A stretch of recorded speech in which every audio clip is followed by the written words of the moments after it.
Bapak Ibu, selamat datang di webinar Intip Diri pada hari Jumat, tanggal 28 Maret tahun 2025. Salam via Michelle Fitri selaku moderator. Senang sekali saya bisa menyapa Bapak Ibu kembali di kegiatan rutin kita, yaitu bedah buku webinar Intip Diri. Nah, Bapak Ibu, kita bertemu kembali di bulan suci Ramadan ini, dan sebentar lagi mungkin di penghujung Ramadan. Tapi Bapak Ibu sangat antusias sekali pada malam hari ini untuk mengikuti webinar Intip Diri. Nah, Bapak Ibu, sebelum kita mendengarkan Kak Rijoel nih membedah buku, saya akan meng-share dulu, menampilkan terlebih dahulu CV dari Kak Rijoel. Berikut saya tampilkan. Mohon izin Bapak Ibu.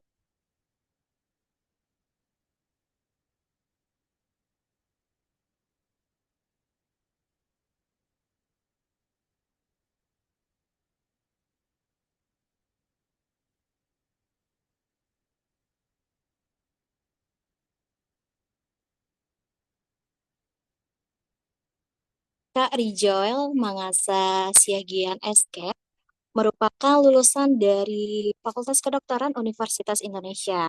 Karjol sendiri senang mempelajari pada dunia medis, pemberdayaan masyarakat, dan juga teknologi medis. Nah, Karjol ini sendiri memiliki minat yang besar dalam memberikan kontribusi pemerataan layanan kesehatan pada masyarakat. Adapun riwayat pendidikan dari Kak Lee Joel yaitu Universitas Indonesia Medical Doctor tahun 2019 hingga tahun 2025. Kemudian ada beberapa pengalaman dari Kak Lee Joel. Sebentar saya scroll dulu ke bawah ya Bapak Ibu.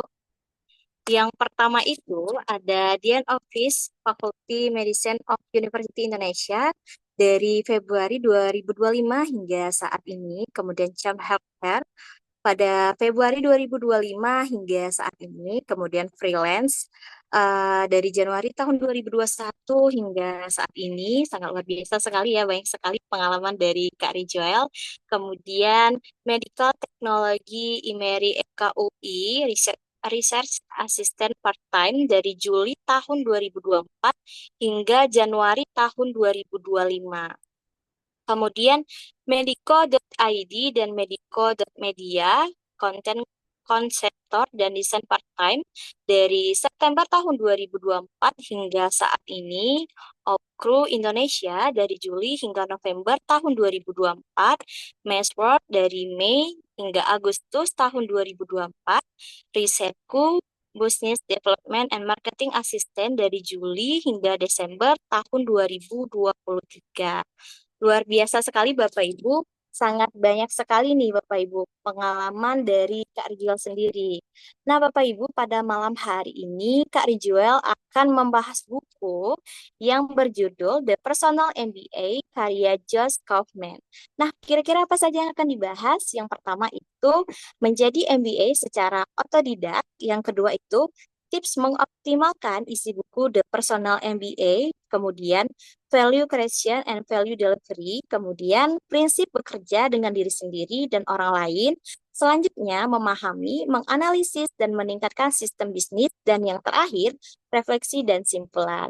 Baik Bapak Ibu, sebelum kita mendengarkan Kak Rijoel untuk membedah buku, mari kita sapa-sapa bersama sama Kak Rijoel. Halo, selamat malam Kak Rijoel.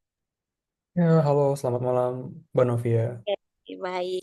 Kak Rijal nih udah beberapa kali ya Kak jadi narasumber nih di Intip Diri nih. Mungkin dari Bapak Ibu sudah pernah nih ketemu sama Kak Rijal. Gimana kabarnya pada malam hari ini Kak? Ya, puji Tuhan sehat, Kak. Oke, baik, sangat luar biasa sekali. Dan bukunya yang dibawakan pada malam hari ini luar biasa sekali. Untuk itu Kak, daripada kita berlama-lama, saya persilakan waktu dan tempatnya kepada Kak Rijal. Dipersilakan Kak. Oke, baik, terima kasih atas kesempatannya oleh Mbak Novia. Oke, saya izin share screen. Ya, mungkin sudah terlihat di layar.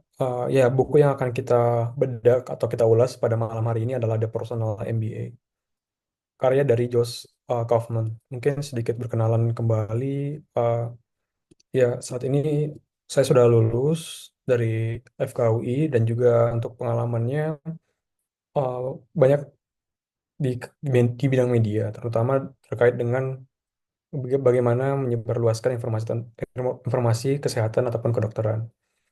Dan ini relevan dengan ketertarikan di penelitian riset kedokteran dan juga di bagian pengembangan diri, baik itu finansial maupun investasi. Oke, nah ini akan menjadi topik bahasan seperti yang tadi sudah dibahas, utamanya bagaimana cara menanggapi isi buku ini. Nah, mungkin saya kasih testimoni dulu bahwa buku ini kurang lebihnya adalah peta. Peta dari proses panjang dalam belajar dan praktik bisnis. Nah, kata kunci yang utama dari yang di-share dari buku ini adalah bahwa buku ini bukan seperti teorinya saja, tapi dia menawarkan konsep fundamentalnya atau prinsipnya, dan itu baiknya kita praktekkan. Jadi kita praktekkan, terus kita baca, refleksikan, baru tulis rencana aksi, dan ketika kita praktekkan, gagal lagi, kita baca buku lagi. Kita baca lagi berulang-ulang. Jadi setiap materi yang ada dalam buku ini, itu bisa dibaca secara terpisah. Walaupun memang dia bentuknya sudah cukup sistematis, tapi materi-materi itu bisa kita tetap baca secara terpisah sesuai dengan topik mana yang relevan bagi kita. Dan penulisnya sangat menyarankan untuk kita ambil saja yang penting dulu. Ambil saja yang penting dulu, sedikit demi sedikit dipraktikkan, baru nanti diulang lagi secara reguler. Nah, ada pertanyaan yang paling besar yang jadi pengantar dari buku ini. Should you go to business school? There is a differences between A, what an MBA does to help you prove your abilities to others, and B, what getting an MBA actually does to improve your abilities. They are two different things. Dan di sini bisa dilihat kalau kita mau sekolah ke sekolah bisnis, otomatis mahal ya kalau misalnya di Indonesia, apalagi di Amerika Serikat. Terutama di si penulisnya menyoroti yang di Ivy League. Itu cukup mahal. Bahkan dia menyebutkan kita harus berutang umur kita. Ibaratnya mungkin kuliahnya cuma 2 tahun, tapi untuk membayar biaya sekolah kuliahnya, itu kita bisa habis sampai setengah masa kita produktif. Dia bilang seperti itu.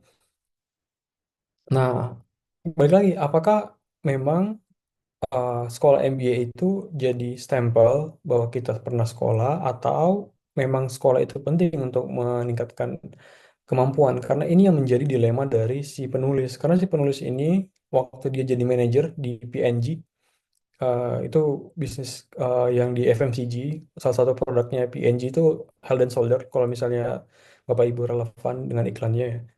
Nah, jadi di saat dia jadi manajer, dia melihat teman dia yang juga manajer lain dan mengambil sekolah MBA. Nah, dia penasaran tuh, apakah memang harus MBA biar karirnya naik atau bagaimana? Sementara butuh butuh ratusan ribu dolar untuk bisa sekolah MBA.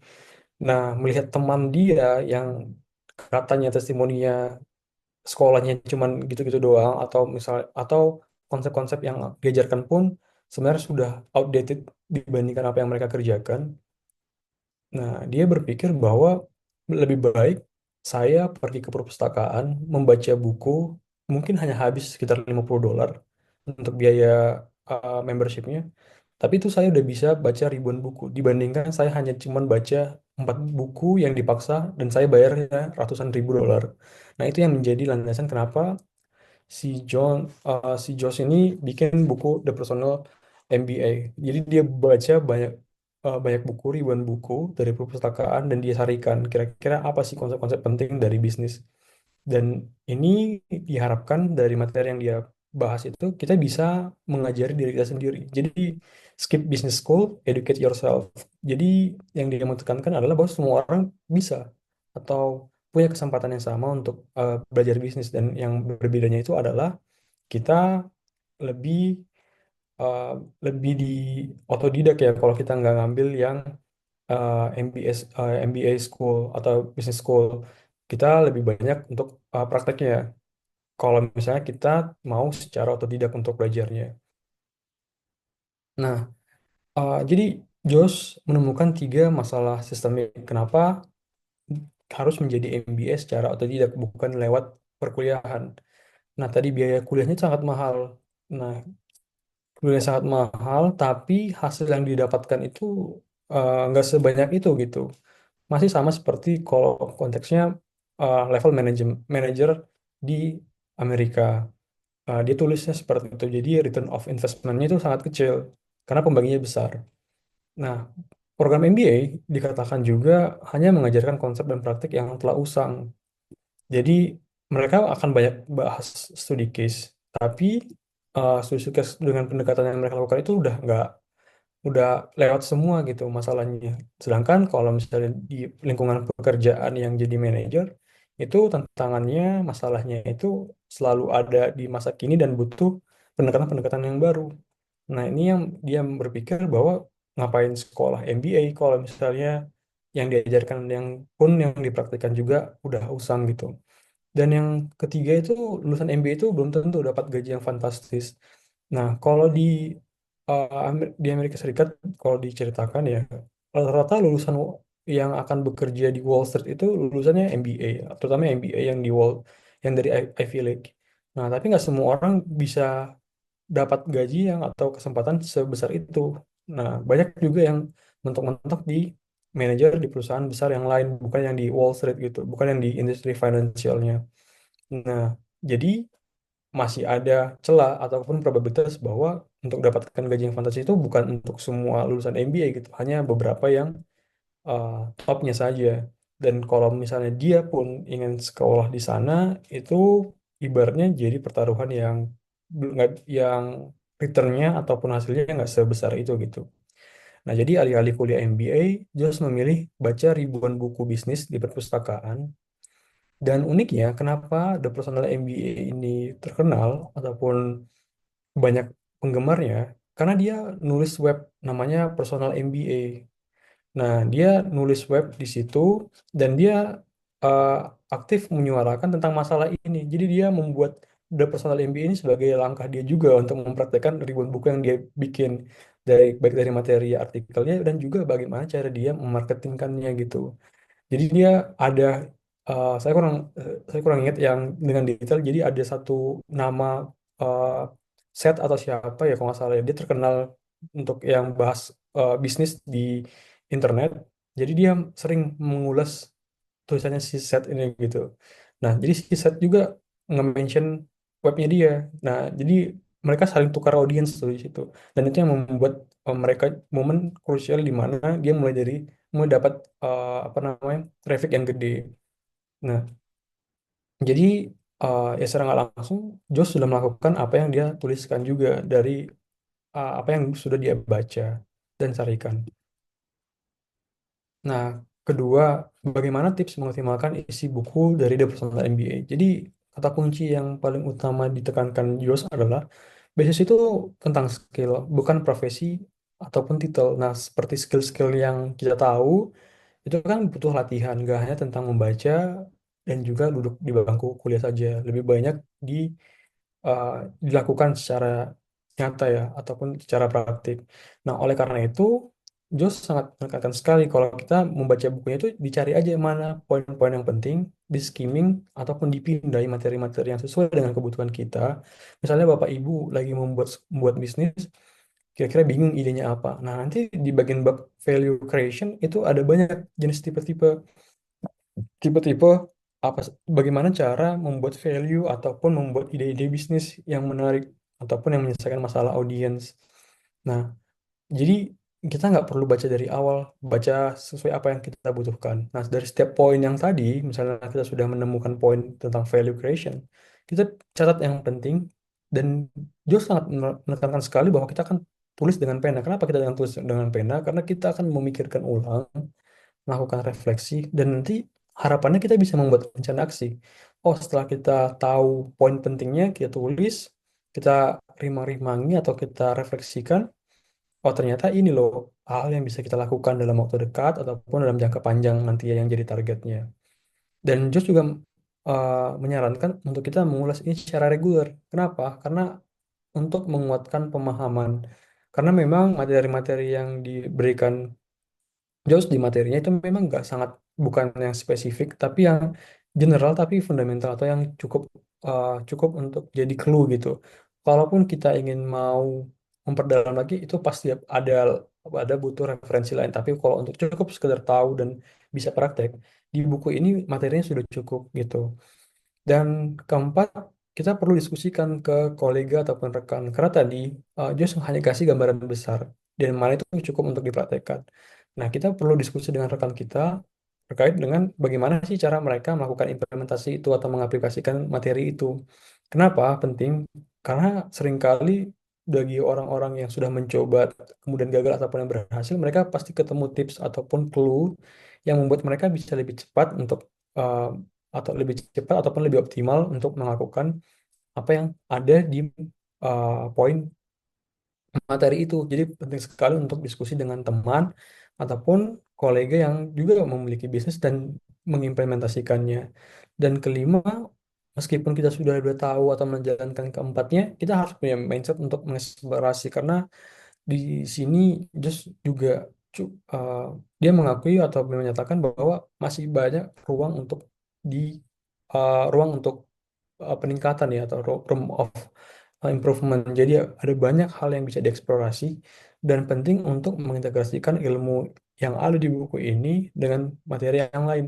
Nah, jadi kalau misalnya saya singkatkan dari tips untuk mengoptimalkan isi buku ini ada dari SQ3R, di mana dari survei, question, read, recite, dan review. Jadi kita lihat dulu materi mana yang sudah kita butuhkan, terus kita question dari setelah kita baca atau kita lihat ini benar nggak ataupun memang betul-betul ini yang kita butuhkan, baru nanti kita read, kita pahami isinya, lalu kita recite, kita tulis, dan kita review, kita ulas apakah memang nanti dari ulasannya itu materinya rencana-rencana aksi apa yang bisa kita strategikan. Nah, kemudian ini terkait dengan value creation dan value delivery. Nah, sebenarnya Jos bilang kalau bisnis itu utamanya ada 5 hal. Pertama, value creation, menciptakan solusi yang diinginkan pasar. Kemudian marketing, bagaimana mengatraksi atensi dan membangun permintaan. Nah, ibaratnya gini, value creation itu kita mencoba menyelesaikan masalah seseorang ataupun problem. Nah, kemudian marketing itu bicara tentang nih, setelah kita sudah membuat solusi masalah ataupun sebuah tuh gagasan untuk menyelesaikan satu masalah, bagaimana orang lain yang kita tadinya targetkan bahwa dia yang punya masalah itu bisa melihat solusi kita ini ternyata ini yang paling terbaik gitu. Karena kan semua orang pengen masalahnya itu diselesaikan dengan cara yang paling baik ataupun yang terbaik. Dan kemudian ada value delivery. Value delivery itu ibaratnya bagaimana cara kita membuat solusi tadi dengan efisien dan memastikan pelanggan puas. Nah, contohnya kalau dalam kasus Gojek contohnya ya. Dulu kan kalau kita mau nyari ojek itu kan kita harus punya langganan atau ke ojek pangkalan. Masalahnya kita nggak tahu harga pasarannya berapa. Nah, dengan membuat aplikasi seperti Gojek itu kan transparan tuh ongkosnya. Nah, ini membuat orang jadi puas. Jadi selain dia membuat menjadi solusi atas masalah untuk transportasi, cara dia mendeliverinya juga membuat pelanggan itu tetap puas dan mau bertahan di ekosistemnya ataupun di produk itu sendiri. Nah, kemudian sales itu adalah pelanggan pelanggan yang prospektif menjadi pelanggan yang membayar. Ibaratnya jadi tadinya dia yang minat, sekarang jadi orang yang membayar gitu. Tadinya cuma sekedar tahu tanya-tanya saja, sekarang jadi orang yang eh, membayar. Kalau misalnya di contoh kayak di Gojek tadi kan Gojek awalnya dia nggak ini ya, kan cukup masih baru dibandingkan yang lain, dibandingkan solusi-solusi yang lain. Ataupun memang untuk yang online masa-masa awalnya Gojek itu kan masih susah ya untuk membangun kebiasaan. Nah, dengan membuat orang-orang yang tadinya penasaran dengan jadi dia beli langsung dengan membayar, entah itu dengan promo, entah itu dengan diskon, kan semua orang yang tadi prospektif ya jadi cuma pengen tahu doang, jadi mencobain dia jadi bayar gitu. Nah, itu namanya di bagian sales. Kemudian di finance ini intinya bagaimana memastikan bisnis itu tetap layak untuk diteruskan. Artinya ketika kita sudah membuat value creation, marketing, value delivery, sales, ternyata secara finansial kita nggak ada potensi untuk untung gitu, ataupun bahkan malah merugi. malah kita keluar modal terus. Artinya kan kita nggak layak untuk meneruskan bisnis tersebut. Nah, bagaimana cara biar dia bisa layak? Ya harus utamanya dia bisa profitable dan bertumbuh kan. Nah, itu yang jadi apa namanya ya, ibaratnya menjaga ataupun jadi aturan bahwa keempat yang di atas, value creation, marketing, dan delivery sama salesnya itu tetap sesuai dengan nilai uh, yang bisa diterima secara finansial. Nah, sehingga uh, Josh Kaufman bilang kalau nilai yang kita bikin itu harus manfaatnya lebih besar, sehingga nanti ketika dikurangkan dengan biaya, baik uang, waktu, dan usaha, itu masih punya nilai yang positif. Artinya nilai yang kita tawarkan itu diperlukan ataupun penting bagi orang lain. Nah, kemudian prinsip bekerja dengan diri sendiri. Nah, selain dengan tentang bisnis, kita juga sebagai orang, sebagai individu, kita bisa menganggap diri itu juga bisnis dengan cara kita memandangnya bahwa tubuh dan pikiran serta waktu kita itu adalah modal-modal yang kita coba jual. Entah itu kita jadi pekerja, entah kita itu berdagang. Nah, jadi penting untuk menguasai ataupun mengontrol diri kita sendiri. Ada bab khusus memang di apa namanya di The Personal MBA tentang Human Mind. Kurang lebihnya membahas tentang bagaimana cara mengidentifikasi bias, kemudian bagaimana cara membuat keputusan yang ibaratnya ini sudah objektif atau tidak. Nah, tapi itu paling banyak kalau misalnya kita baca detail itu lebih banyak di buku yang Think Fast and Slow ya. Nah, itu kurang lebih sama, jadi saya tidak masukkan ke sini. Nah, jadi yang saya jadi soroti di sini adalah yang prinsip tentang bekerja dengan diri sendiri yang akrasi. Ya, karena ini saya juga baru tahu dari buku ini, di mana akrasi itu adalah kondisi saat kita tahu sesuatu itu akan memberikan hasil yang terbaik, berdampak besar, tapi justru kita memilih untuk tidak melakukannya entah itu entah itu tindakannya tugas, keinginan, keharusan, ataupun pengalaman emosional yang membuat kita jadi resisten gitu. Ini berbeda dengan uh, prokrastinasi kita pengennya menunda, tapi justru kita nggak mau melakukannya gitu. Ada hambatan. Nah, ini yang jadi masalah seringkali ketika kita memulai bisnis ataupun melakukan pekerjaan kita sehari-hari juga. Kadang ada momen-momen yang mana kita ibaratnya merantai diri kita sendiri untuk melakukan hal yang baik ataupun yang terbaik outcome-nya. Nah, di sini Yus melihat bahwa sumber resistensi itu bisa kita nggak tahu apa yang kita inginkan gitu. Jadi kita tahu nih hal yang akan berdampak baik. Contohnya dibandingkan kita memakan cemilan, kita seharusnya bisa makan salad ataupun makan buah gitu. Tapi kita lebih memilih makan cemilannya. Mungkin kita nggak tahu apakah kita memang betul-betul pengen sehat atau kita merasa udah sehat. Jadi ya udah mending ngambil aja gitu ya. Nah, itu salah satu contoh bagaimana kalau kita tidak tahu apa yang kita inginkan. Kemudian kita percaya bahwa justru tugas itu membawa Anda lebih dekat dengan hal yang tidak Anda inginkan.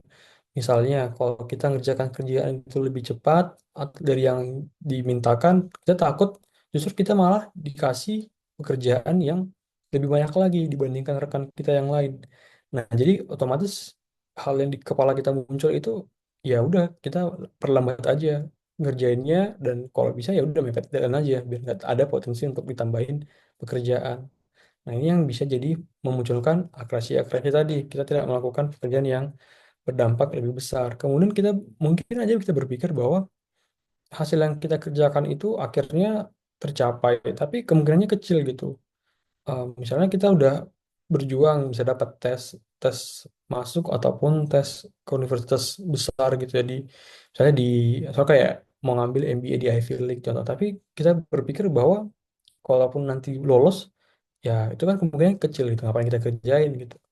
Atau yang kelima atau yang keempat, bahwa keharusan dari orang lain menyebabkan Anda merasa seperti disuruh. Jadi kayak ibaratnya bos atau atasan kita nyuruh melakukan pekerjaan yang kita nggak terlalu suka gitu ya. Dan kita merasa kayak kayak bawahan yang hanya diperintah-perintah saja. Jadi nggak ada excitementnya untuk mengerjakan itu. Jadi otomatis yang kita lakukan kita terjebak di akrasia dan kita menunda-nunda lagi apa uh, yang tadi disuruh. Kemudian yang kelima, berkompetisi dengan lingkungan yang saat ini yang mana menawarkan gratifikasi yang instan. Misalnya kita di lingkungan pertemanan yang nggak semua orang pengen untuk kompetisi atau untuk kuliah tinggi gitu. Ya, cukup S1 contohnya. Padahal ada orang-orang lain yang pengen S2 atau S3 gitu ya lah, untuk kuliahnya. Nah, karena merasa di lingkungan pertemanannya satu saja sudah cukup, sudah membuat hidup nikmat ataupun sesuai gitu ya. Ya udah ngapain kita harus lanjut S2 atau S3 gitu ya. Nah, hal-hal ini eh, lingkungannya justru membuat oh kalau kita tanpa melakukan apapun kita sudah dapat gratifikasinya, kita sudah dapat hadiahnya gitu secara instan. Kemudian yang keenam, mungkin hasil tersebut bersifat abstrak ataupun jauh. Contohnya kalau orang ngomong tentang cita-cita yang idealisme gitu ya, kan kita nggak bisa kebayang kira-kira apa sih yang dimaksud dengan ide-ide besarnya itu atau yang idealisme tersebut. Jadi kita nggak melakukan itu karena ya nggak terbayang aja, karena masih abstrak, kelihatannya masih jauh gitu, nggak bisa diraih. Nah, yang ini masih yang keempat, bekerja dengan orang lain. Nah, di sini yang paling penting itu bagaimana cara kita membuat rekan atau kita itu nyaman atau aman gitu, merasa aman. Dan di sini sangat ditekankan untuk yang terkait dengan komunikasi. Nah, eh, nggak semua pekerjaan itu harus dilakukan oleh eh, kita ataupun atasannya gitu, ataupun orang yang bertanggung jawab. Nah, mendelegasikan sesuai dengan kalian itu juga suatu hal yang penting untuk bekerja dengan orang lain. Kemudian dengan komunikasi terbuka dan transparan, artinya membuat semua orang punya kesempatan untuk berbicara ataupun berkomunikasi. Dan ketiga itu terkait dengan apresiasi tiap capaian. Kenapa? Karena di sini uh, Jos juga bahas tentang bagaimana secara psikologi ya, bagaimana uh, terkait dengan akrasi tadi itu, bahwa yang paling penting kalau misalnya disebutkan di piramida Maslow yang kebutuhan itu kan yang paling tinggi itu aktualisasi diri. Bagaimana caranya setiap pekerjaan itu bukan dianggap sebagai keterpaksaan ataupun beban, tapi justru sebagai sarana bahwa orang ini sedang melakukan aktualisasi diri dalam melakukan pekerjaannya. Dan keempat itu menghindari micromanagement. Micromanagement itu artinya ya atasannya seperti yang gambar ilustrasi ini sangat detail, mengawasi, menyuruh, sangat spesifik sehingga bawahan ataupun stafnya itu malah nggak punya ruang gerak, nggak merasa dipercayai, bahkan bisa burn out ataupun merasa dependen justru. Jadi hanya bergantung sama apa yang diinginkan oleh atasannya. Jadi tidak ada ruang untuk bertumbuh bagi anggota ataupun stafnya. Kemudian kelima, membangun budaya feedback karena ini yang menjadi tulang punggung dari perubahan. Karena tadi ya kita kan di bisnis itu pengennya value creation dan value delivery. Nah, kalau misalnya tidak ada feedback, otomatis kita nggak bisa mengembangkan produk dan kita malah bias ke menganggap bahwa apa yang kita lakukan sekarang ini sudah cukup baik, padahal masih banyak ruang-ruang yang bisa diperbaiki gitu. Nah, di prinsip bekerja untuk orang lain juga banyak hal yang dibahas, misalnya terkait dengan Golden Trifecta, kemudian reason why dengan cara menanyakan 5 why gitu untuk tahu mana uh, prinsip atau principles. Kemudian uh, banyak juga membahas tentang bagaimana bias dalam uh, apa modal bias ya kalau di sana dibahas. Ada juga yang bahas tentang loss of aversion, di bawah semua orang itu dibandingkan memilih untuk mendapatkan manfaat justru lebih takut dengan risiko kehilangan. Nah, hal-hal ini juga banyak dibahas di apa namanya di buku ini. Cuman saya nggak akan bahas lebih detail karena mungkin ini seperti rangkumannya saja dari poin-poin yang dijelaskan oleh Josh. Kemudian sistem bisnis. Yang uh, jadi kita melihat tadi ada 5 poin dari aktivitas bisnis yang value creation, value delivery, marketing, sales, dan finance. Nah, otomatis itu semua harus berjalan dalam suatu sistem. Nah, sistem itu rangkaian proses yang saling terhubung. Nah, kalau di sini Josh bilang awalnya kita bikin prototipenya dulu. Kalau kita mulai dari nol, kita bikin dulu SOP, bahkan dari SOP, standar operasional, sampai kita bikin apa, sampai bikin nanti otomatisasi ataupun di iterasi SOP-nya sampai nanti jadi otomatis. Nah, tapi setelah otomatis nanti akan ada paradoks juga yang dia bahas spesifik di sini sama Jos, kapan kita harus melakukan sampling lagi, sampling untuk melihat apakah otomatisasi kita itu sudah benar atau tidak. Nah, cara singkatnya kalau untuk sistem bisnis itu ya pertama dari input, ya baik bahan bakunya, entah itu beras dari, kalau misalnya jasa mungkin akan lebih banyak ke SDM, kalau misalnya produksi barang itu lebih banyak ke material. Kemudian dari prosesnya, produksinya apakah melibatkan alat-alat produksi ataupun justru ada supply chain, dan untuk yang produksinya bagaimana, rantai pasoknya, dan nanti terakhir outputnya bagaimana cara produk ini nyampai ke pelanggan, entah lewat distribusi kah, dan harapannya produk ini harus punya umpan balik dari pelanggan. Nah, umpan balik ini akan menjadi prototipe lagi. Prototipe ini akan mengubah iterasi, mengubah proses ya, input, proses sampai outputnya. Nah, kalau misalnya nggak bagus lagi, kita pakai umpan balik lagi. Makanya tadi penting untuk melakukan ataupun membangun budaya umpan balik yang positif. Kemudian untuk kenapa kita harus mempelajari sistem bisnis juga untuk bisa mengidentifikasi akar masalah. Contohnya ketika mendapat masalah penurunan penjualan. Nah, ini kita nggak hanya bahas tentang eh, produksinya saja, tapi kita bisa bahas di proses ataupun di output. Apakah ada masalah di prosesnya yang membuat standarnya turun, atau apakah ada masalah di outputnya yang membuat distribusinya terganggu, atau bahkan di bahan bakunya yang nggak sesuai dengan standar yang selama ini dilakukan, yang dikasih oleh supplier. Nah, itu jadi apa namanya? Jadi poin-poin atau titik-titik yang mana kita harus analisis. Nah, salah satunya dengan cara bikin fishbone, atau kita mengidentifikasi faktor-faktor seperti manusia, metode, mesin, material, dan lingkungan. Nah, di sini kalau yang di bukunya uh, The Personal MBA, di situ dia sangat menjelaskan sekali, misalnya ada constraint, ada feedback loop, ada atau katalis, terus terkait dengan lingkungan sendiri dia bahas secara detail. Jadi kalau misalnya Bapak Ibu ingin membahas tentang lebih detail atau punya masalah terkait bisnisnya di faktor-faktor tersebut, Bapak Ibu bisa langsung baca tuh di bagian bab-babnya yang, nah itu jadi kayak lebih spesifik sih. Mungkin sama seperti dengan poin nomor 2 terkait dengan tips membaca bukunya. Nah, mungkin itu sebagai gambaran besarnya saja dulu. Nah, kemudian bagaimana kita meningkatkan sistem bisnis. Nah, kita kan sudah tahu tadi ibaratnya proses-prosesnya apa yang dilakukan uh, setiap checkpointnya gitu ya. Nah, untuk meningkatkan sistem bisnis secara garis besar, kita harus perlu punya ukuran performa sistem. Jadi s- harus ada metrik-metrik dari setiap checkpoint tadi. Kan kita mau evaluasi setiap proses. Nah, bahkan dia dibilang selain kita waktu membuat SOP-nya saja, kita perlu membuat checklist-nya gitu untuk mengevaluasi berkala. Agar apa? Kita bisa tahu performa sistemnya dan di mana titik-titik yang jadi masalahnya nanti.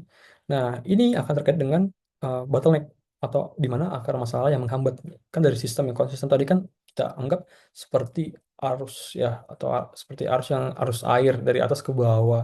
Nah, di mana kira-kira yang dia menghambat arus tadi, yang harusnya tadi dari atas ke bawah lancar. Nah, yang menghambatnya di bagian mana nih? Nah, untuk itu penting untuk kita mencatat setiap proses tadi. Makanya penting untuk mengukur performa setiap sistem. Dan nanti kita bisa lakukan uji solusi. Misalnya dari setiap environment-nya dianggap sama, ya kita uji A dan B, mana solusi atau kandidat solusi yang terbaik gitu. Dan kita lakukan stress testing juga. Setelah dilakukan uh, sistem itu, kira-kira apa saja penghalang yang mungkin ada atau muncul gitu. Utamanya buat apa? Untuk kita perbaiki lagi prototype sistemnya, kita iterasi lagi, dan nanti otomatisasi solusi yang sudah berhasil. Nah, ini mungkin buat penutup ataupun refleksi. Nah, jadi salah satu bisnis yang pernah ataupun proyek yang pernah saya bikin itu adalah craft. Jadi craft itu sebenarnya intinya mau memberikan value creation itu adalah informasi terkait dengan layanan kesehatan primer di daerah atau di daerah ataupun di pedesaan gitu. Untuk siapa? Untuk dokter yang baru lulus dan juga dokter umum yang sudah bekerja di layanan primer. Nah, masalah utamanya adalah materi-materi tersebut belum cukup banyak dan saat itu jadi di profesi dokter itu ada yang namanya SKP Kemenkes ya. Jadi itu kita harus dapat seberapa poin, cukup sekian poin untuk bisa memperpanjang surat izin. Nah, jadi ini sangat dibutuhkan sebenarnya untuk izin praktek. Nah, ini jadi value creation yang kami lihat untuk bisa di-serve ke ke kandidat klien yang cukup banyak ya dari yang di dokter umum. Nah, deliverynya dengan apa? Dengan Zoom. Kenapa dengan Zoom? Karena kita pengennya karena materinya terkait dengan kedokteran pedesaan, harapannya dokter-dokter yang di layanan primer yang nggak banyak di luar yang di daerah-daerah itu yang bergabung. Jadi dengan webinar Zoom harapannya dia bisa datang ya, gitu bisa bisa datang dengan leluasa gitu, nggak memikirkan ongkos dan lebih nyaman juga. Jadi harapannya kliennya lebih puas gitu. Nah, tapi ada yang menjadi kesalahan di sini.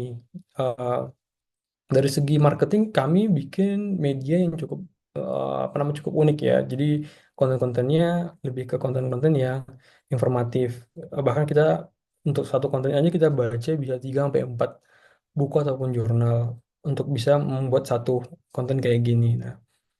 Nah, eh, jadi dari segi marketingnya kita sudah cukup informatif dan melakukan gerakan baru untuk masalah ke apa inovasi ya. Tapi yang jadi masalah itu adalah di rekan tim. Jadi rekan tim khususnya di bagian salesnya utamanya itu masih terjebak di akrasia karena menganggap ini eh, nggak dapat tuh ibaratnya visinya. Mereka menganggap ini masih kejauhan gitu ataupun hasil yang didapat tuh belum tentu sebanding dengan apa eh, yang tuntutan yang mereka terima gitu. Nah, ini yang jadi kesalahan saya juga sebagai vice project officer saat itu ya belum bisa mampu gimana cara mengaktualisasikan ataupun membuat teman-teman yang di rekan tim itu punya satu visi yang sama itu yang jadi masalah juga. Dan setelah saya baca buku yang di sini ternyata balik ke yang tadi terkait dengan apresiasi dan juga dengan secara financial bagaimana kita menunjukkan bahwa si project ini secara ekonomi itu masuk hitungannya. Nah, itu yang belum bisa dilakukan saat itu. Kemudian salah menentukan profil pelanggan. Jadi yang salah di sini juga adalah uh, kita nggak melihat, kita menganggapnya kita tidak mengambil feedback dari klien ataupun calon pelanggan itu terkait dengan harga ya, karena harga ternyata sensitif juga. Eh, jadi karena harganya kita ada di sekitar 100 sampai 200 ya kemarin tiketnya itu, tergantung berapa hari untuk webinarnya. Nah, ternyata ini cukup mahal dibandingkan harga yang di pasaran. Nah, ini juga salah, ada kesalahan yang salah satu yang fatal juga. Ibaratnya kita udah nargetkan demografinya, tapi kita nggak melihat kemampuan daya belinya gitu. Dibandingkan webinar-webinar lain yang lebih umum, tapi harganya lebih murah dan SKP-nya sama gitu. Jadi orang-orang cenderung pilih yang webinar-webinar yang lain. Dan ini yang jadi masalah juga ketika kita tahu bahwa profil pelanggan kita punya daya beli yang terbatas dan juga produknya cukup banyak ya yang bersaing, otomatis dari segi harga kita harus punya cara-cara lain untuk membuat oh ini kenapa bisa dijustifikasi harganya lebih mahal. Nah, mungkin itu yang jadi masalah ya, ataupun yang jadi refleksi selama membangun ataupun menerapkan prinsip-prinsip bisnis yang ada di buku ya The Personal MBA. Nah, kesimpulannya satu, bisnis sukses itu berasal dari pemahaman prinsip yang dasar, kemudian gelar tidak menjamin kesuksesan dalam berbisnis, karena itu adalah keterampilan dan eksekusi yang menjadi penting, dan mungkin optimalkan bukunya dengan cara praktik, refleksi, dan terus-menerus. Mungkin progresnya kita membayangkan seperti ini awalnya, tapi progres itu bisa juga kadang kita merasa kosong dulu, terus kemudian tiba-tiba penuh, tiba-tiba kosong lagi baru penuh, baru hampir penuh lagi. Nah, mungkin itu proses yang bisa dijalani, setiap orang mungkin akan berbeda-beda. Tapi yang pasti dengan terus melakukannya kita harapannya menjadi progres yang terus maju. Dan akhir kata saya mengucapkan terima kasih untuk perhatian Bapak Ibu sekalian. Baik, terima kasih Kak Rijoel untuk review bukunya dari buku yang berjudul The Personal MBA. Sangat keren sekali dan luar biasa sekali. Karena buku ini juga tadi membahas mengenai bisnis. Sebelumnya mohon maaf Bapak Ibu, saya izin untuk off cam. Baik Bapak Ibu, sebelum kita berdiskusi dari yang sudah disampaikan oleh Kak Rijoel tadi, saya mengingatkan kepada Bapak Ibu untuk mengisi absensinya yang sudah ada di kolom chat Zoom. Untuk absensinya cukup diisi satu kali saja. Baik Bapak Ibu, kita akan masuk kepada sesi diskusi bagi Bapak Ibu yang ingin bertanya ataupun sebelumnya sudah pernah nih membaca buku The Personal MBA, ingin berdiskusi dengan Kak Joel atau ingin menyampaikan pengalaman-pengalamannya, dipersilakan untuk raise hand dan juga bisa menuliskan pertanyaannya di kolom chat Zoom. Nanti akan saya bacakan satu persatu. Oke, baik. Kita tunggu Bapak Ibu yang ingin bertanya. Nanti saya bacakan satu persatu. Bapak Ibu yang mau raise hand juga dipersilakan Bapak Ibu.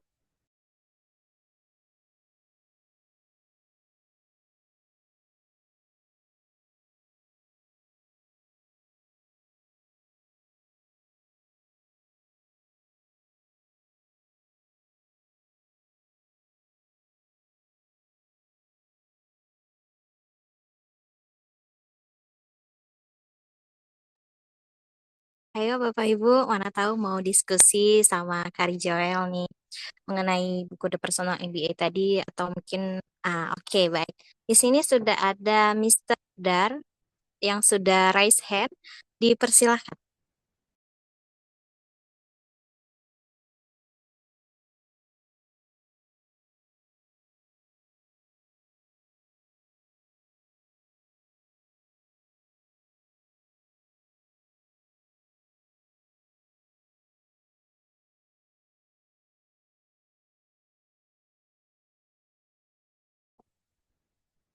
Oh, oke.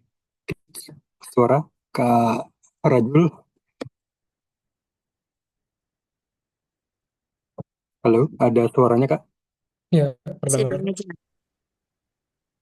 Oh ya, oke. Baik, terima kasih kesempatannya Kak Lovia ya. Dan selamat malam Kak Ibu. Ya, saya menyimak dari buku ini dan sebenarnya cukup kaget ya, pernyataan di awal bahwa ya tanda kutip pendidikan tidak penting. Saya kurang setuju sebenarnya ya. Kurang setujunya begini Pak.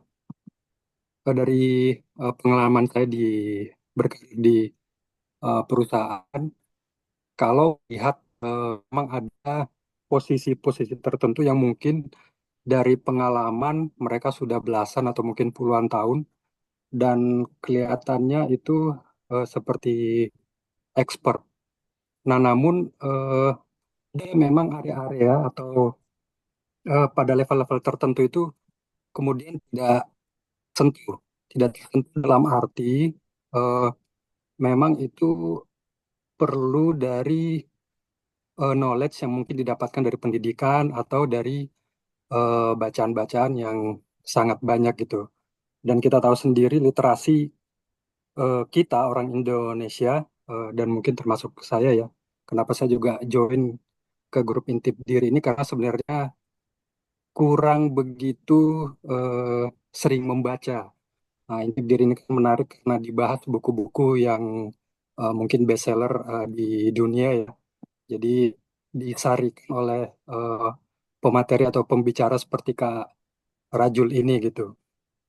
Nah, kemudian yang kedua, materi yang tadi dituturkan dari awal sampai akhir, malah ini saya lihat ini adalah materi yang saya lihat adalah didapat di minimal S1 manajemen atau bahkan S2 manajemen gitu Pak.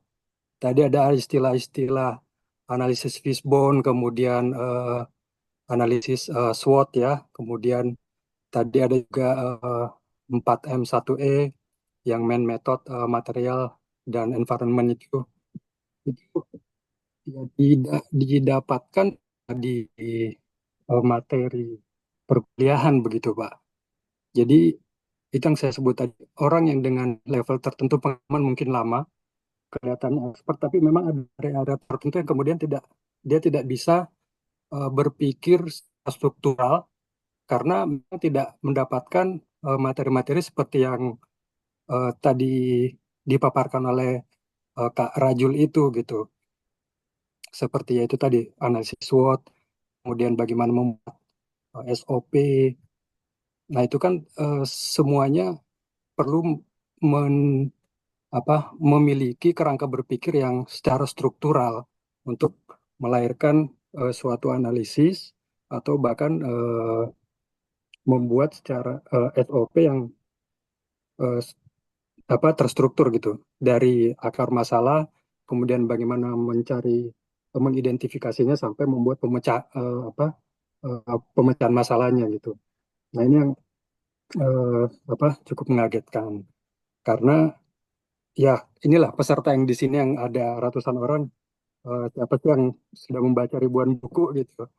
Saya juga agak meragukan ya kalau ada dari kita yang sudah membaca ribuan buku. Jadi saya sih merasa bagaimanapun pendidikan tuh tetap penting, S2 atau bahkan S3 ya mungkin tidak memberikan suatu pola keberhasilan yang eh, apa yang diharapkan, cuman membentuk pola pikir yang struktural dan pola analisis yang lebih penuh gitu Kak, lebih menyeluruh terhadap suatu permasalahan di area kerjanya atau ya di area bisnisnya begitu. Kalau kita mau ambil contoh juga mungkin ada anak muda yang terkenal ya, Timothy Ronald begitu ya, kalau mungkin pernah dengar. Eh, itu kalau setelah melihat beberapa videonya, itu ternyata dia adalah pembaca yang bisa dibilang geek ya. Geek itu apa kalau bahasa kita? Ya gila gitu, gila baca gitu. Jadi Timothy Ronald ini kalau perhatikan memang dia gila baca. Dia pendidikannya tidak tinggi.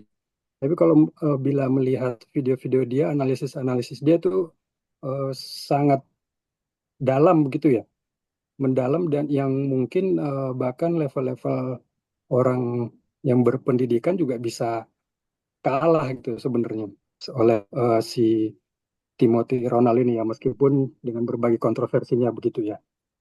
Mungkin begitu sih Kak, Eh, komentar saja sebenarnya sama karena ini materinya cukup bagus ya. Saya melihat malah ini seperti eh, summary dari materi-materi manajemen ya di level S2 nih saya lihat. Mungkin gitu Kak. Terima Oke, ya terima kasih Mr. Dar. Nah, saya setuju dengan apa yang Mr. Dar sampaikan. Setelah baca bukunya juga uh, apa namanya setuju dengan poin bahwa dengan kita ambil jalur formal, uh, kita akan lebih terlatih bagaimana cara kita mengartikulasikan ataupun mengkomunikasikan apa yang kita pikirkan itu lebih sistematis ataupun lebih bisa diterima secara terstruktur ke orang lain. Karena akan sangat berbeda dengan orang yang kalau katanya street smart ya, atau orang yang tanpa di jalur formal. Tanpa jalur formal biasanya mereka cukup sulit bagaimana cara menyampaikan apa yang ada di pikiran ataupun apa yang mereka secara keilmuan sudah punya gitu dalam praktik. Nah, yang jadi poin penting dalam buku ini sebenarnya bukan kita tidak menjadi kuliah, tapi bahwa semua orang untuk bisa paham bisnis itu nggak harus kuliah gitu. Ibaratnya, contohnya saya ambil kuliahnya di kedokteran, tapi saya bisa belajar tentang bisnis ini dengan cara baca buku yang di dia gitu. Jadi saya nggak harus eh, untuk tahu bisnis saya nggak harus sekolah dulu gitu untuk yang bayar yang lebih mahal. Sebenarnya sasarnya ke orang-orang seperti kayak gitu, eh, Pak. Jadi ibaratnya eh, akses-akses informasi untuk bisnis itu bukan hanya untuk profesi yang kita harus sekolah bayar mahal, tapi kita bisa mulai dari sejak dini gitu dengan cara kita baca buku, kita latih dan kita ulang lagi, latih lagi. Kalau salah, coba cari baca, review ataupun cari dengan diskusikan dengan rekan, baru perbaiki lagi. Nah, itu konsep yang ingin dibawa oleh si Josh ini. Bahkan Josh dibikin di bukunya, kalau misalnya Anda sudah ngambil MBA, eh, mending skip bab ini gitu. Dia bilang skip aja bab yang eh, saya kurang ingat ya, tapi ingatnya bab-bab awal yang mana dia bilang ini udah sama kok sama apa yang dipelajari di kalau misalnya Anda sekolah di MBA. Tapi kalau misalnya Anda mau belajar yang sedikit-sedikit ataupun yang spesifik-spesifik, Anda boleh lihat di bab-babnya. Dan dia bilang seperti itu. Dan yang menarik juga, dia mengkritik sih seperti ini sebenarnya. Kalau misalnya sekolah formal itu dipaksa untuk baca 40 buku dan kita bayar ribuan dolar. Tapi kalau misalnya kita mau baca ribuan buku, kita cuma butuh akses ke perpustakaan aja. Yang mana itu cuma menghabiskan 50 dolar kalau kata dia gitu. Jadi ibaratnya ya kalau misalnya memang pengen ilmunya, ya udah baca aja bukunya. Kalau memang mau gelarnya, ikut sekolahnya, ikut kampusnya atau kuliahnya. Itu yang dia eh, tekankan. Lebih kayak ibaratnya, oh ini ada pilihan dua ini nih. Nah, memang yang jadi tantangan seperti yang dijelaskan oleh apa namanya, misal dari tadi itu yang jadi eh, tantangannya.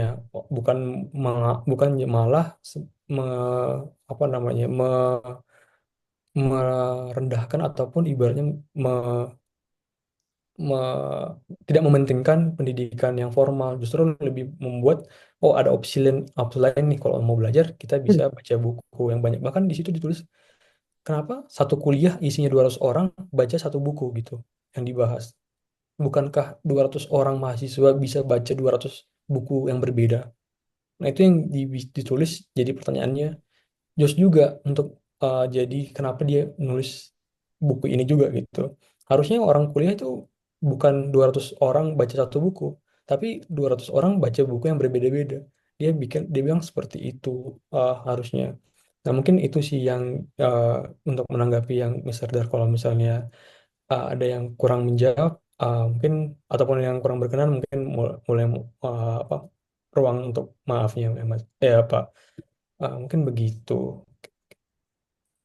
Boleh izin share, Pak Ah, ah, boleh Pak Aji. Hasan? Ya, baik. Terima kasih ya. Saya rasa memang lulusan dari buku ini ya menyangkut masalah MBA Made Easy, Made Simple ya. Di situ saya pengajar S2, S3 di bidang bisnis saya. Kebetulan saya pengajar di perguruan tinggi di ya mungkin pernah di UI juga saya ngajar di Malaysia saya ngajar juga program doktoral ya. Jadi ini buku itu sebenarnya merupakan suatu cara untuk made easy ya atau made simple bagaimana orang menguasai ilmu MBA. Jadi mungkin sedikit saya memberikan sharing ya bahwa antara kalau Indonesia mengenalkan MM ya, tapi kalau di luar ada yang namanya MBA. MBA sama MM sama nggak sih? Ternyata beda karena saya mengajar dua-duanya. Kalau kita MM itu boleh dikatakan 60% teori, 40% praktek. Kalau MBA itu adalah 60% praktek, 40% teori. Itu yang saya ajarkan ya di situ. Nah, di sini pastinya filosofi dasar dari apa manajemen dan bisnis itu pastinya definisi yang berbeda ya. Kalau bisnis itu kan basic filosofinya adalah bagaimana kita memproduksi produk dan jasa, bagaimana mengambil satu keuntungan. Itu kalau bisnis. Tapi kalau kita bicara manajemen itu kan lebih menekankan kepada getting things done with other people. Jadi kita bicara planning, organizing, executing, and controlling itu filosofi yang berbeda. Satu itu. Jadi pada sesi-sesi saya memberikan sharing kepada mahasiswa itu akan membedakan bahwa istilah entrepreneur dan proveneur itu beda. Jadi kalau entrepreneur itu artinya menjadi suatu wirausaha, nggak perlu sekolah. Artinya dia punya modal sedikit, buka toko voucher aja, dia sudah pengusaha di situ. Jadi itu entrepreneur ya. Tapi saya mengajarkan pada mahasiswa saya untuk menjadi proveneur. Proveneur itu adalah professional entrepreneur. Jadi dia disitulah dia akan belajar tentang bagaimana ilmu marketing, bagaimana kita ilmu apa SDM, operation, kemudian financial, di mana dari kolom yang dari beberapa puluh tahun yang lalu dengan sekarang pun sudah totally different ya. Kurikulumnya sudah sangat berkembang gitu. Misalnya contoh tentang SDM aja. Dulu kita mengenal ada pelajaran personalia. Sekarang sudah itu sudah old ya, suatu ilmu yang sudah apa istilahnya udah tua lah. Sekarang kita eranya di dalam ilmu SDM itu sudah mengarah kepada human capital. Bagaimana dulu kita mengenal bahwa ada bikin produksi tadi sampaikan tuh ada money, material, metode, market, teknologi dan nah sekarang tuh orang nggak perlu itu ya. Cukup dengan human capital satu orang yang bisa membuat utang, menciptakan produk, apa menciptakan uang dan lain-lain itu banyak fenomena terjadi di belahan dunia itu bahwa sekarang menjadi konglomerat tidak mesti harus punya pabrik karyawannya ribuan. Hanya karyawannya enam, dia punya lawyer, dia punya akuntan, dia punya business development, eh, dan kira-kira beberapa orang udah cukup di situ. Nah itu, jadi saya membedakan antara entrepreneur dan proveneur. Nah buku ini menginspirasi kenapa eh, saya tertarik yang mengenai akrasia tadi, menyangkut yang itu sangat tertarik. Jadi whatever itu, semua yang dibuat manusia itu kan tidak pernah ada yang sempurna ya, artinya tetap. Tapi ini menginspirasi, inspirasinya itu sangat bagus sekali ya.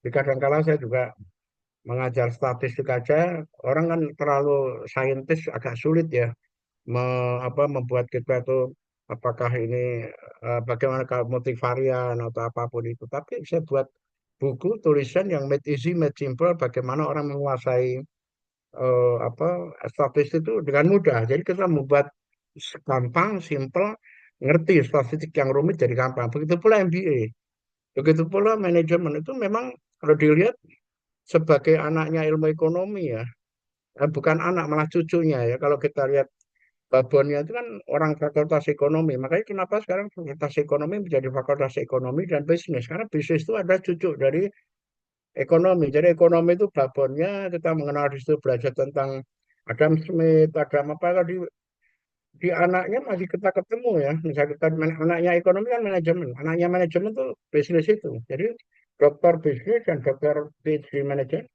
pastinya disiplin ilmunya beda. Tapi whatever itu saya salut kepada Mas Anu ya, Mas Rojul agak sulit ya. Kita sama-sama satu alma mater tapi Anda jauh di bawah saya ya. Oke, itu juga mungkin yang pernah jadi dekan Anda juga teman saya juga gitu kan. Kita beda fakultas. Saya sharing saya itu aja. Mudah-mudahan itu menginspirasi buat teman-teman semua. Terima kasih. Terima kasih banyak Pak Haji atas masukan dan juga insight-nya sama membantu juga untuk menambah wawasan kita terkait dengan buku ini juga. Terima kasih banyak Pak Haji. Oke. Baik, terima kasih untuk masukannya dari Miss Firda dan juga Pak Aji tadi. Kita lanjut berdiskusi. Di sini sudah ada pertanyaan dari Pak atau Mas Firhan.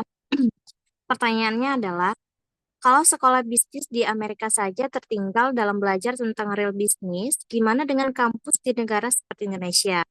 Tapi ada fakta yang menunjukkan bahwa di negara di luar Amerika, termasuk di Indonesia, bisnis dan korporasi juga berkembang cukup pesat. Dari mana ilmu bisnis mereka itu? Apakah itu murni atau tidak? Bagaimana mengupdate ilmu bisnis yang relevan dengan kondisi real? Mungkin itu pertanyaan dari Pak atau Mas Firhan. Boleh untuk dicoba dijawab, Kak Rijal. Terima kasih. Oke, jadi sebenarnya kalau kita melihat kontekstual dengan masa kini atau problem masa kini, memang kita harus lihat dulu fundamentalnya apa atau apa sih yang mendasari ibaratnya intinya itu apa sih sebenarnya atau core utamanya itu apa dan itu nanti kita perbaiki kita coba sesuai dengan konteksnya. Contohnya gini, kalau saya paling banyak karena saya pengalamannya banyak di media, saya lebih fokus ke branding ya. Nah, ataupun marketing, branding dan marketing. Nah, jadi uh, konsep utamanya branding itu sebenarnya gimana kita selalu muncul di pikiran orang. Jadi kita repetisi terus tuh. Nah, kalau misalnya konsep utamanya kan kita mau memberikan repetisi. Nah, kalau usaha-usaha yang dilakukan seperti bikin poster, kalau misalnya Bapak Ibu sering lihat di perusahaan-perusahaan fast food, kan itu sangat jauh berbeda dengan iklan-iklan IG Ads. Bahkan IG Ads-nya intip diri kan mungkin sering muncul ya di Facebook ataupun di IG Bapak Ibu sendiri. Nah, itu konsepnya sama. Gimana cara kita muncul ataupun terus ada di benak calon pelanggan yang potensial. Nah, masalah-masalah kayak contohnya di ruang digital itu kan itu hal yang baru ya. Tapi kalau ketika kita tahu konsep utamanya seperti itu, otomatis kita juga bisa melakukan cara-cara yang lain. Contohnya alih-alih kita pakai e-gates, kita targetkan konten yang pasti FYP gitu. Dengan cara bikin-bikin konten yang kontroversial atau bikin yang sangat informatif sekali. Contohnya Craft. Di Craft yang saya coba pimpin itu, kita milih yang sangat informatif dan lucu atau menghibur gitu. Kita pilih dua domain itu. Nah, karena kita melihat domain-domain konten-konten yang viral itu ada 4. Kalau nggak kontroversial, dia harus menghibur atau informatif. Eh, Kalau nggak salah terakhir itu kita harus eh, oh ya, pokoknya agak menyeleneh gitu lah ibaratnya. Nah, kita sebagai orang yang mau ngambil yang profesional, kita ngambil yang informatif sama yang entertain gitu. Nah, kalau kita milih apa ibaratnya kita coba dengan eksperimen seperti itu, mungkin itu akan lebih relevan gitu. Jadi mungkin yang jadi kata kunci bukan karena kurikulum ataupun ilmunya, tapi dengan bagaimana cara kita memakai konsep atau fundamentalnya, lalu kita korelasikan untuk menjawab apa masalah kini yang ada gitu. Karena kita nggak akan tahu ke depan itu bakal jadi apa gitu. Bahkan kalau di marketing aja, coba bahkan Bapak Ibu bisa lihat marketing 3.0 sampai marketing 6.0 itu bisa sangat jauh berbeda. Jauh sekali berbeda. Bahkan marketing 6.0 itu menawarkannya sangat-sangat seamless gitu untuk bisa muncul jadi benak jadi jadi yang terdepan di benak masyarakat. Nah, mungkin itu sih apakah itu murni otodidak? Mungkin lebih ke orang-orang yang lebih paham fundamentalnya bisa mengaplikasikannya dan mengontextualkan dengan apa yang relevan di zaman sekarang. Mungkin itu biar bisa tetap relevan. Mungkin itu yang bisa dijawab kalau via. Terima kasih Kak Rizal untuk jawaban dari pertanyaan Mas Firhan tadi. Semoga dapat membantu. Baik Kak Rizal, kita lanjut ke pertanyaan berikutnya. Di sini sudah ada pertanyaan dari Mas Raffi. Beliau bertanya, apa pola keberhasilan yang dibahas pada buku The Personal MBA, Kak? Dipersilakan untuk dijawab. Nah, di sini nggak ada jaminan buat berhasil, tapi yang selalu ditekankan adalah terkait feedback tadi tentang gimana cara kita selalu improve. Ingat di awal core business itu adalah value creation dan value delivery. Nah, gimana cara value itu bisa nyampe gitu. Nah, itu yang harus selalu dibikin relevan dengan cara feedback terus. Nah, kalau misalnya ada garansi buat dia berhasil itu nggak ada, tapi dia bilang kalau misalnya Anda mau ini berhasil atau bisa berhasil, lakukan A, B, C, D. Tapi kalau untuk pastinya itu nggak ada disebutkan sih pola keberhasilan tadi. Tapi kalau misalnya Bapak Ibu punya masalah A, B, C terkait manusia atau terkait manusia yang jadi ada di bisnisnya atau terkait dengan proses bisnisnya, bisa lihat Bu contoh atau teori yang sesuai dengan masalah A, B, C, D tadi. Ini itu sih yang lebih apa ya lebih bisa diharapkan kalau mau baca buku ini. Jadi itu nggak ada kayak ibaratnya rumus ataupun pola keberhasilan yang saklek gitu. Oke. Ya, sama manajemen api. Oke, terima kasih Kak Rizal untuk jawaban dari pertanyaan Mas Raffi. Semoga dapat membantu. Selanjutnya di sini sudah ada yang raise hand yaitu Pak Widianto. Dipersilakan Pak. Izin sharing saja ya. Jadi bisa ya sharing itu bisa. Halo, Bisa, halo. Oke, bisa nggak? terima kasih. Jadi sebenarnya ilmu ilmu MBA atau tadi Pak dosen tadi sudah ngomong tentang MM ya, Master Management. Memang kalau dulu saya merasakan gini. Jadi kami dilatih untuk seperti dokter. Jadi mencari simptom dulu sebelum sebelum masalah itu mencari simptom gejala. Kayak dokter itu gejala sebenarnya. Jadi memang hampir sama menurut saya, tapi mungkin pengambilan keputusannya yang lebih kompleks karena masalah manajemen dan bisnis ya. Nanti belum ngomong tentang strategi. Jadi saya waktu itu ya cuman dilatih itu, misalkan ada masalah, ya ini sebelum masalah itu apa?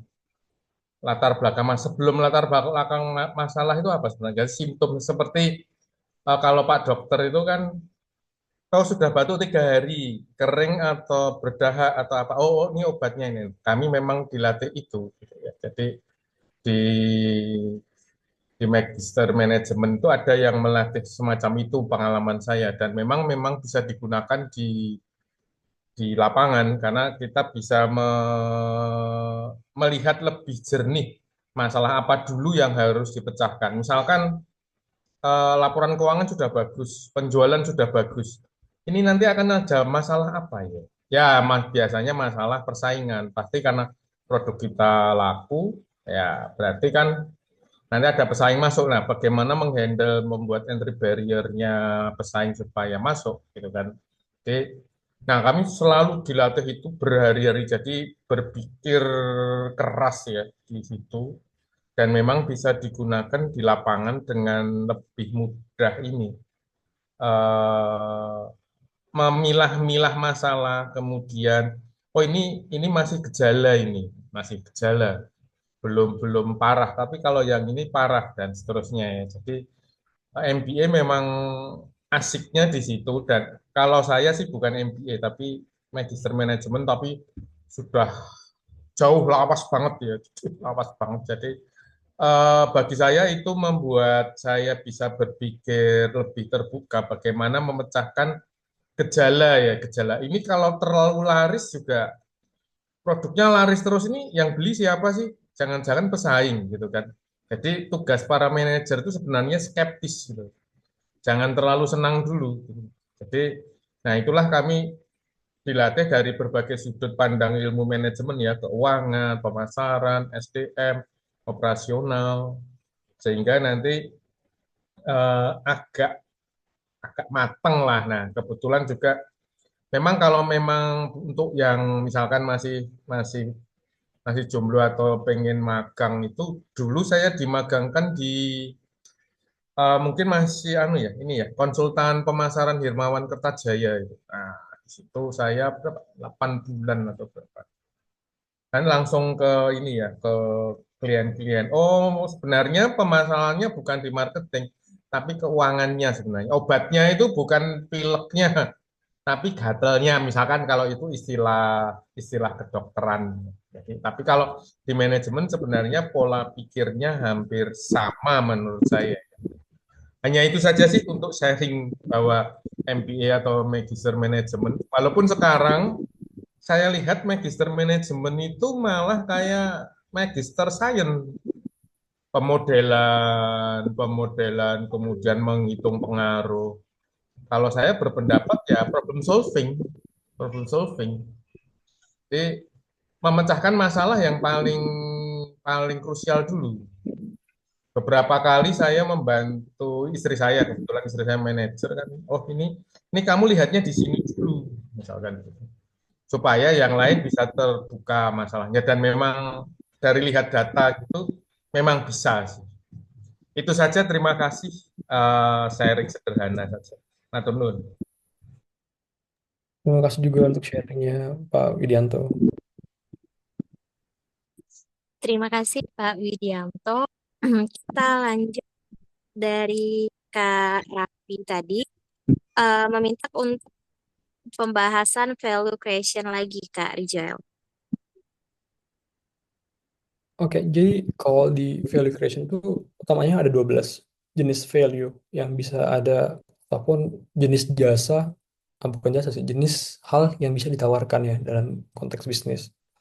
Contohnya, eh, satu itu produk, ya utamanya kayak barang yang kita beli, yang mana dia bisa tangible ataupun intangible gitu ya. Terus kemudian service ataupun jasa layanan, misalnya jadi uh, misalnya kita jadi guru, itu kan kita memberikan service ya. Atau mungkin jadi driver, kita kan ngasihnya jasa. Kemudian sharing resource, ibaratnya kita berbagi aset atau ibaratnya berbagi sumber daya, contohnya kosan gitu ataupun em, mengkontrakkan lahan gitu. Kemudian ada subscription, subscription mungkin kayak bisa Netflix bisa dilihat jadi kayak per bulan ya. Nah, berarti utamanya value yang didapat itu harus terus menerus secara periodik. Misalnya kalau kita Netflix kan kita karena harapannya kita mau update terus film-filmnya atau kita pengen punya keleluasaan untuk kapanpun nonton gitu, bukan tiap kali nonton bayar gitu. Nah, itu kan yang ditawarkan oleh subscription. Kemudian resell. Resell itu kita dari misalnya dari wholesale, dari pabrik besar, kita jual, kita jadi dari reseller yang jual kecil-kecil, jadi grosirannya ke grosir yang lebih kecil lagi gitu, atau bahkan langsung secara terpisah-pisah gitu. Itu namanya kalau value-nya jadi value yang resell. Kemudian ada lease. Lease itu ibaratnya kita kayak leasing ya, ibaratnya ya kayak leasing motor ya.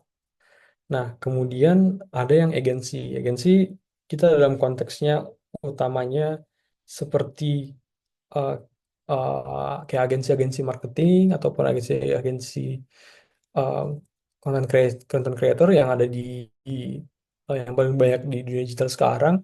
Kita nggak perlu beli semua alatnya, kita cuma perlu hire agensinya gitu. Nah, kemudian audience aggregation. Nah, ini yang paling paling bisa kelihatan nyata tuh di dunia digital. Gimana orang-orang jadi YouTuber ataupun jadi TikToker. Kan dia mengagregasi audiens. Nanti audiensnya dimonetisasi dengan cara endorse ataupun iklan. Kemudian ada lagi tuh loan, ngasih pinjaman. Dengan ngasih pinjaman kita dapat persentasenya dari bunga seperti bank. Kemudian ada option. Option itu paling banyak sebenarnya kita kasih uh, sebuah kayak aksi gitu ya, kayak misalnya paling banyak di saham sih ya, kayak misalnya Tesla nargetin revenue-nya berapa gitu dalam berapa tahun, nanti dia kasih option ke Elon Musk untuk bisa ibaratnya nanti dia bisa beli sahamnya Tesla dengan harga yang lebih murah gitu. Nah, itu contohnya kayak gitu option. Tapi saya kurang kurang juga tahu tuh kira-kira apa ya perusahaan yang ataupun bisnis yang di option selain yang konsepnya gitu. Kemudian insurance. Insurance itu yang ke-11. Kita mencoba meminimalisir risiko terburuk, contohnya kayak asuransi kesehatan, asuransi jiwa, ataupun asuransi barang yang ada di Tokped atau Shopee ya. Kemudian terakhir itu capital. Kita membeli sebuah kepemilikan di dalam bisnis, kayak misalnya beli saham di pasar saham. Nah, itu salah satu value-value ataupun 12 standar value yang disebutkan oleh Jos dalam bukunya. Jadi tadi ada produk, service, kemudian ada share resources, kemudian subscription, kemudian ada revenue share, resell, kemudian ada lease, agensi, sama tadi audience aggregation, loan, option, terus ada insurance, sama capital. Mungkin itu, Mas Raffi. Terima kasih Kak Rizal untuk penjelasan mengenai value creation. Semoga dapat membantu menjawab untuk Mas Raffi. Baik, Bapak Ibu, di sini saya lihat semua pertanyaan sudah terjawab dan Bapak Ibu juga tidak ada yang raise hand lagi. Namun sebelum saya akhiri, saya mengingatkan kepada Bapak Ibu yang belum mengisi absensi, bisa mengisi absensinya yang sudah ada di kolom chat Zoom. Absensinya cukup diisi satu kali saja. Bapak Ibu, kita sudah di penghujung acara pada webinar malam hari ini. Sebelum saya akhiri, saya sedikit menyimpulkan dari buku yang direview oleh Kak Rizal tadi, yang berjudul The Personal MBA. Yang pertama itu tadi ada value creation, yang mana kita menciptakan solusi yang diinginkan pasar. Kemudian tadi ada value delivery, kita memberikan solusi yang efisien dari suatu permasalahan atau suatu yang diinginkan oleh customer. Kemudian tadi ada dijelaskan oleh Kak Rijal tadi bagaimana prinsip bekerja dengan orang lain. Yang pertama itu bagaimana cara kita membuat rekan kerja kita menjadi nyaman. adanya komunikasi terbuka dan transparan, karena dengan komunikasi terbuka tadi bisa menghindari kesalahpahaman. Adanya apresiasi dari hal-hal kecil dan juga dalam bekerja itu tentunya adanya budaya feedback yang diberikan.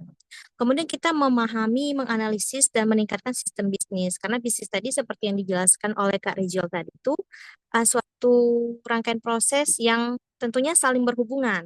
Tentunya kan dalam suatu bisnis kan kita harus mempelajari bagaimana sistem bisnis itu sendiri, bagaimana suatu akar permasalahannya, dan juga kita tidak hanya mempelajari atau memahami tentang produksinya saja, tetapi dari permasalahannya juga, dari akar bisnis itu kita juga tahu. Kemudian dalam bisnis itu tentunya kan ada strategi. Yang pertama itu seperti yang sudah disampaikan Kak Rizal tadi, kita mengukur performa sistem. Kita bisa memberikan setiap evaluasi agar bisnis kita itu bisa jauh lebih baik ke depannya. Kemudian kita menemukan suatu hambatan atau halangan agar hal tersebut bisa diperbaiki. Nah, bisnis itu kan bisa kita mulai dari prinsip dasar, misalnya bagaimana kita memahami perusahaan beroperasi, bagaimana kita menghasilkan keuntungan, dan mencapai kesuksesan dalam jangka panjang.